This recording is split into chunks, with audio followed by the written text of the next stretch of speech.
नमस्कार साथियों, आइए हम और आप एक साथ मिलकर एक प्रयास करते हैं और इस प्रयास के अंतर्गत सिंधु घाटी सभ्यता के बाद आज हम वैदिक सभ्यता को जानने का प्रयास करते हैं। साथियों, आपको याद होगा कि कार्बन 14 पद्धति के द्वारा सिंधु घाटी सभ्यता का कालक्रम 2400 से 1700 ईस्वी पूर्व माना गया। उसके बीच में इसकी जो कालक्रम होगी वो बताएंगे। इसके बीच में कुछ गैप हमें दिखाई देता है, उस गैप में कौन सी सभ्यता विकसित हुई यह इतिहास की बात है। तो आइए आज हम जानेंगे वैदिक सभ्यता के विषय में। तो वैदिक सभ्यता को दो खंडों में बांटा गया।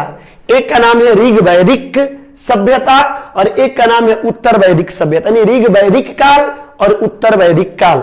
आइए सबसे पहले नजर दौड़ाते हैं ऋग वैदिक पर। तो कार्बन 14 पद्धति के अनुसार ऋग वैदिक काल का जो काल कर्म है वह है 1500 ईस्वी पूर्व से 1000 ईस्वी पूर्व, और वही चलते उत्तर वैदिक में तो इसका काल कर्म है 1000 ईस्वी पूर्व से 600 ईस्वी पूर्व। यानी जब ऋग वैदिक काल समाप्त होता है तब जाकर उत्तर वैदिक काल की शुरुआत होती है। तो सबसे पहले हम ऋग वैदिक काल पर नजर दौड़ाएं और देखें कि इसमें क्या क्या खास बातें थी। तो आपने जाना कि ऋग वैदिक काल का काल क्रम है 1500 ईस्वी से 1000 ईस्वी पूर्व तक। यह इस काल के माने ऋग वैदिक काल के जो निवासी थे वे आर्य कहलाए और इनका जो निवास स्थान है वे पंजाब एवं अफगानिस्तान माना गया, और मैक्स मुलर ने भी इसी बात की पुष्टि की है। अब है कि जो ऋग वैदिक सभ्यता थी वह ग्रामीण सभ्यता थी, जबकि इसके पहले जो हमने सिंधु घाटी जाना था वह शहरी यानी नगरीय सभ्यता थी। लेकिन ये ऋग वैदिक काल ग्रामीण सभ्यता माना जाता है। आर्य का शाब्दिक अर्थ होता है समूह। तो आर्य को कुल 5 समूहों में बांटा गया था। पहला को कुल कहते हैं, और कुल सबसे मूल यानी सबसे प्राथमिक इकाई होती है, और इस इकाई के मालिक को कुल्लप कहा जाता है, यानी कुल के मालिक को कुल्लप। उसके बाद है ग्राम। तो ग्राम के मालिक को ग्रामीणी या मुखिया कहा गया है ऋग वैदिक काल में। उसके बाद आता है 20, और 20 के मालिक को बीसपति कहा जाता है।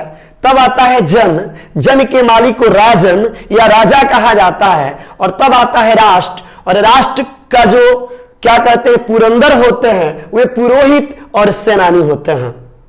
तो आपने देखा कि आर्य 5 खंड में बांटे गए, जिसका ये अर्थ हुआ। अब सवाल ये उत्पन्न होता है कि जब ये ग्रामीण सभ्यता थी ऋग वैदिक काल, तो उस समय कुछ और भी व्यवस्थाएं होगी। तो उस समय एक रत्नी व्यवस्था की गई थी। रत्नी में कुल 12 रत्न होते थे राजा को लेकर। ये शासन व्यवस्था में अपनी महत्वपूर्ण भूमिका निभाते थे। उसके बाद पुष्प यानी कि दुर्गपति, जो दुर्गपति होते थे उसको हम पुष्प कहते थे। उसके बाद है बाजपति, ये भूमि अधिकारी होते थे। उग्र, ये सिपाही होते थे जो राजद्रोह के अपराधियों को पकड़कर दंड देते थे। उसके बाद एक सभा होती थी, और सभा के जो मालिक होते थे वो राजा थे। ये राजा की अपनी संस्था होती थी, और एक समिति होती थी जिसमें निम्न वर्ग के लोग इकट्ठा होते थे, जनता एकत्र होती थी।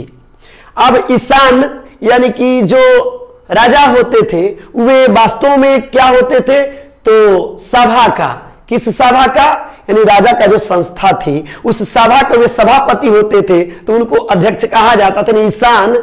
अब एक 10 राज्य युद्ध का जिक्र आता है, जिसका जिक्र हमें ऋग्वेद में मिलता है। इसमें ऐसा बताया गया है कि इस युद्ध में 10 राजा और सुदास दोनों आपस में लड़ाई की है, किंतु 10 राजाओं की हार हो गई और सुदास की विजय मिली।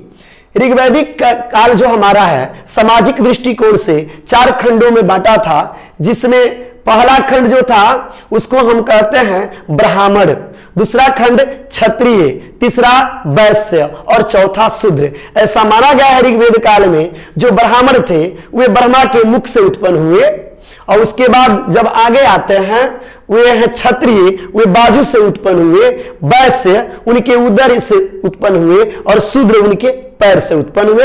ऐसा ऋग्वेद में प्रमाण मिलता है। अब हम देखते हैं कि उस समय का जो समाज था पितृ प्रधान था, समाज में पिता की सबसे बड़ी भूमिका होती थी, किंतु औरतों को पढ़ने लिखने की भी सुविधा दी गई थी और समाज में नारी का भी इज्जत था, मान मर्यादा था। उसके बाद जो शिक्षक बच्चों को पढ़ाते थे उनको उपाध्याय कहा जाता था और उस समय प्रमाण मिलता है कि मदिरा यानी कि सोमरस का, यानी राजा प्रजा सब लोग मदिरा पान करते थे जो विशेष प्रकार के जौ इत्यादि से बनाया जाता था।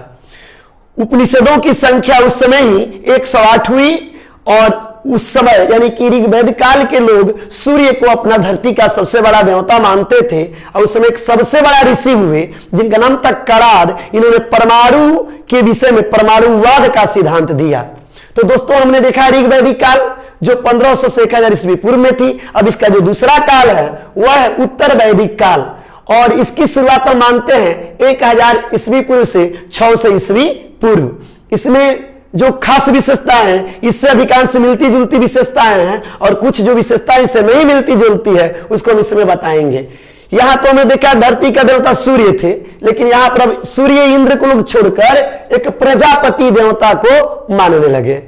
इसमें जो यज्ञ होती थी वे राजसूय यज्ञ होने लगी। यहां के लोग का व्यवसाय जो था अब वे जन्म के आधार पर रखा जाने लगे कि जिस जाति में इंसान जन्म लेता है उसके आधार पर व्यवसाय उनका निर्धारित कर दिया गया।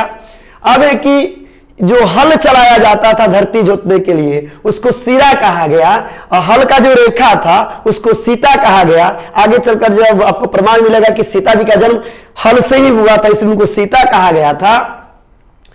उस समय की यानी कि उत्तर वैदिक काल की मुद्रा को निष्क और शतमान का नाम दिया गया है। ये निष्क और शतमान मुद्रा है। सत्यमेव जयते उत्तर वैदिक काल की ये शब्द है जो कि मुंडकोपनिषद से ली गई है। गायत्री मंत्र का रचना भी उसी समय किया गया जिसको विश्वामित्र ने किया था और एक सामाजिक संस्कार यानी श्राद्ध संस्कार की शुरुआत उत्तर वैदिक काल में की गई जिसको नीमी नाम के ऋषि ने किया। उसके बाद आपको जानकारी बता दें कि उत्तर वैदिक काल में ईंट से बने हुए घर के प्रमाण मिलते हैं, यानी पके हुए ईंट का प्रयोग होने लगा जो कि ऋग्वैदिक काल में नहीं था। उसके बाद आपको बताएं कि कौशांबी जो थे उस समय का एक ऐसा जगह था जहां से पका हुआ ईंट का प्रमाण मिला है। उस समय महाभारत का पुराना नाम जय संहिता था।